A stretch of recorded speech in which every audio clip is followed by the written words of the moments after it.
Hi class, in this video we'll be finding the area of trapezoids, rhombuses, and kites. So 3 other types of quadrilaterals. In this first problem we have a trapezoid. A trapezoid is a quadrilateral with only one pair of parallel sides. So in this problem the parallel sides would be 16 and then 9. Okay? So our formula for finding the area of a trapezoid will be area equals 1/2 multiplied by the height times the base 1 plus the base 2, where the bases are the sides that are the parallel sides are the bases. So the 16 will be the B1, the 9 will be the B2, and the height has to be perpendicular, so that's our height. So when we fill in these numbers, we'll have 1/2, the height is 10,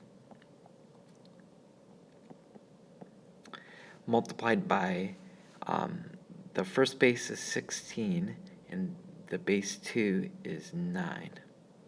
So when you fill those all in, you'll have 1/2 times 10 times 25. So multiplying those together, half of 10 is 5, so 5 multiplied by 25 is 125. So that represents the area of the trapezoid, 125 square feet. So in this problem, go ahead and calculate the area of this trapezoid.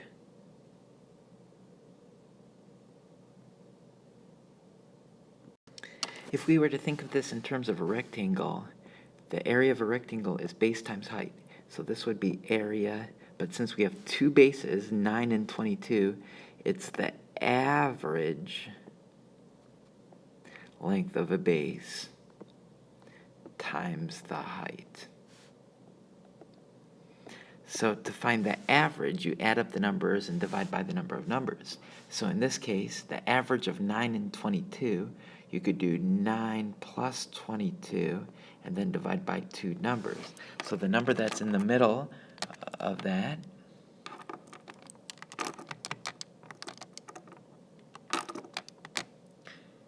is 15.5.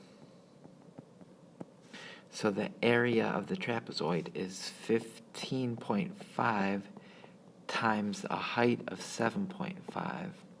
So multiplying that together,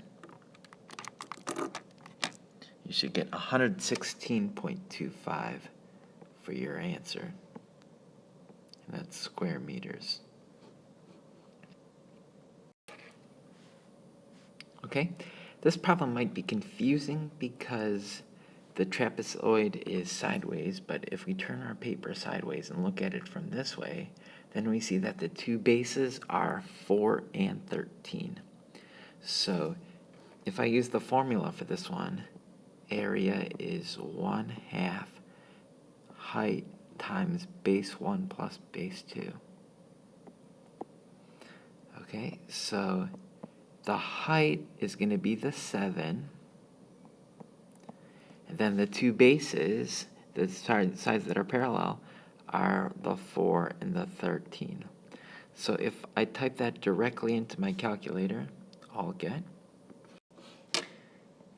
59.5 square yards for the area of the trapezoid.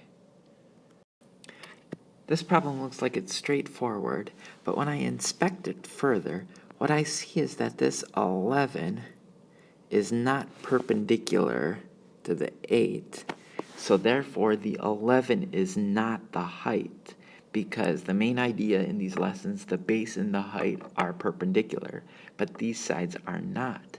So really in this problem, I need to solve for this length right here, which is the height. So in order to get that height, okay, so if I drop down this 8, so 8 is the distance from here to here, but the whole length of this side here is 18. So that means that this missing section has got to be 10, because 10 plus 8 is the 18, which is the total. So if I redraw that right triangle, I have a leg which is 10, the hypotenuse which is 11, and I'm looking for this missing height right there. So going through the calculation, here I see that I need the Pythagorean theorem. So I'm finding a leg, so it's going to be h squared plus 10 squared is equal to 11 squared. Okay, so h squared plus 10 times 10 is 100 is equal to 121. So solving for h squared, I want a minus to undo, minus 100 to both sides of the equals. I'll get 21 over here, and over here I'll get h squared. So solving for h, I'll square root both sides, and h equals the square root of 21, which equals approximately 4.6. So that represents our height. This height here is 4.6. So now that I know that, I'm able to actually find the area of the trapezoid because I have the height and the bases. So using the formula for the area of the trapezoid, 1/2 times the height times the b1 plus b2, then I'll have that the height is 4.6, the b1 is 8, and the b2 is this whole length here, which is 18. So if I fill that calculation directly into my calculator, 1/2 times 4.6 times 8 plus 18, I will get 59.8 square inches for the area of the trapezoid. Here is a similar problem. The first step is to drop down this 11. So we're looking for that x distance there, which would be the height. So focusing on just the right triangle, we need to use the Pythagorean theorem to find that length. Why don't you go ahead and find the area of this trapezoid. Eventually we'll be using 1/2 times the height times the b1 plus b2, the sum of the bases. This particular quadrilateral is a kite. So if I take this and I turn it this way, we see that it does resemble the shape of a kite that we would fly, but it also has some symmetry into it where these triangles here are reflected and these triangles are reflected. So finding this area, we could think of this as 4 separate triangles and finding the area of each of those triangles. The problem with that is that it takes a long time to calculate the area of all 4 triangles. So a faster way to think about this is to use the properties of its symmetry. If I take this triangle right here and rotate it this way so that it completes that rectangle, and then I take, so now this part is gone, and I take this triangle here and rotate it around here, then that completes that, and this section is gone.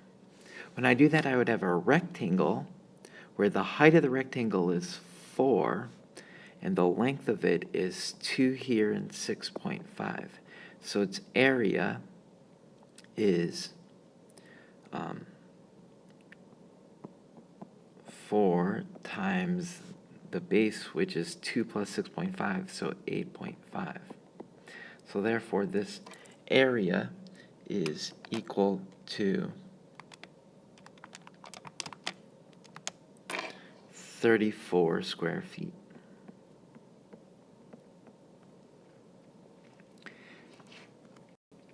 A faster way to find the area of a kite then, based on this principle, is that the area is going to be 1/2 the length of the diagonals. So times the first diagonal times the second diagonal, D for diagonal.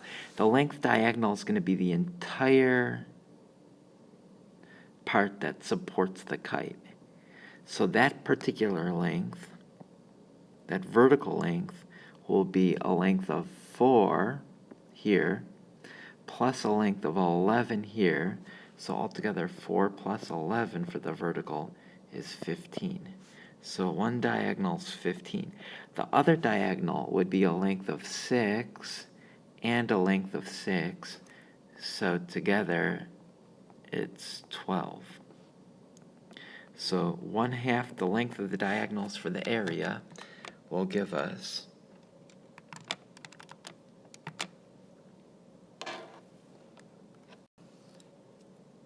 an area of 90 square meters.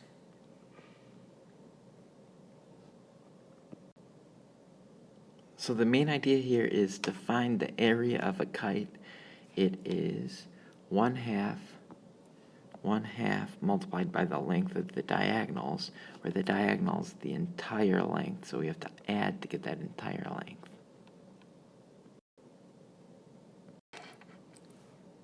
A rhombus is a quadrilateral with 4 equal sides. So whatever the length of this side right here, it's equal to the length of this side, equal to that side, equal to this side. It's not a square necessarily, because a square would also have 4 right angles right here, but we do not know for sure that those angles are square. Okay, so since this is a rhombus, it turns out that finding this area is basically exactly the same as a kite, that the area will be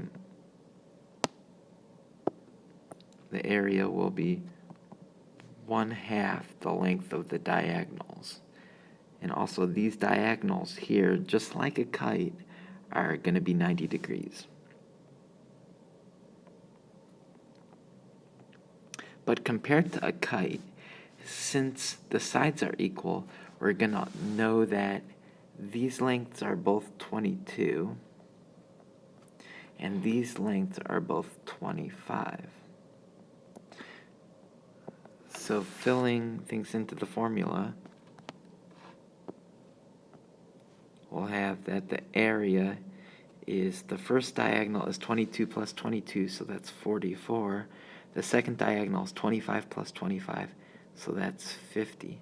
And when you multiply that, we'll get 1,100 square feet.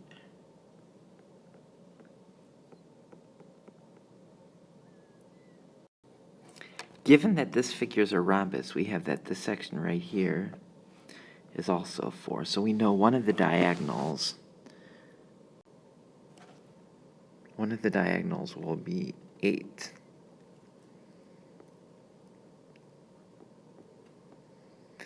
But we still need to get the other diagonal from here to here.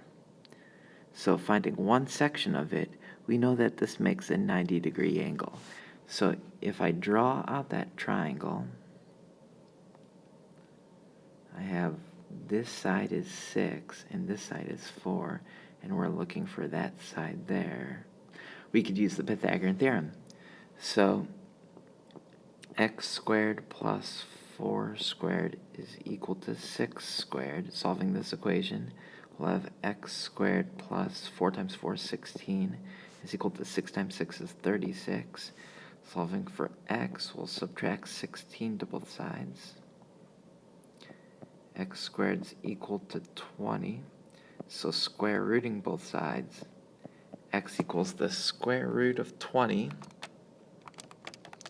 which is 4.5 approximately.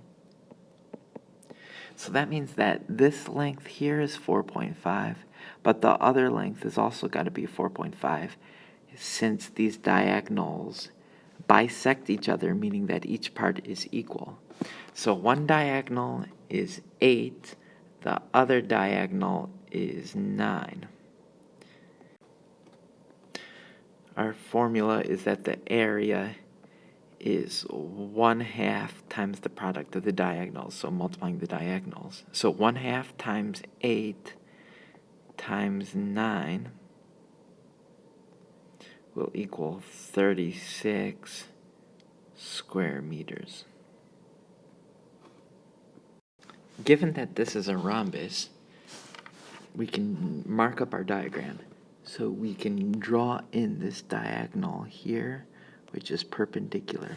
So first of all, we're just given straight up that one diagonal is a length of 10. So one diagonal is a length of 10. We're looking for the second diagonal. So to figure out that length, I'm going to take this triangle right here and draw it out here. So this length is 8, and this part is half of the 10, so that's 5. So we could use Pythagorean theorem to figure out what this length right there would be. Okay, so using Pythagorean theorem here, we'll have x squared plus 5 squared, since those are the legs, is equal to the hypotenuse. So we'll have x squared plus 25 is equal to 8 times 8, which is 64. So when we take away 25, x squared will equal 39. And when we square root that, x equals the square root of 39, which is equal to 6.2 approximately. Okay, so that tells us that this part is 6.2, and the other part is also 6.2 since it's a rhombus. So adding those together, we'll get 12.4 for the other diagonal. So we have the two diagonals. Finding the area of the rhombus, it's 1/2 times diagonal, so times 10 times 12.4. So 1/2 of 10 is 5, and 5 times 12.4 equals 62. So the area is 62 square inches for the rhombus. The tricky part to these is that we need to mark up the diagram and know to use the Pythagorean theorem, a squared plus b squared equals c squared, to find the missing part from here to here. Once we were able to get that, it was easy to get the full diagonal and find the area.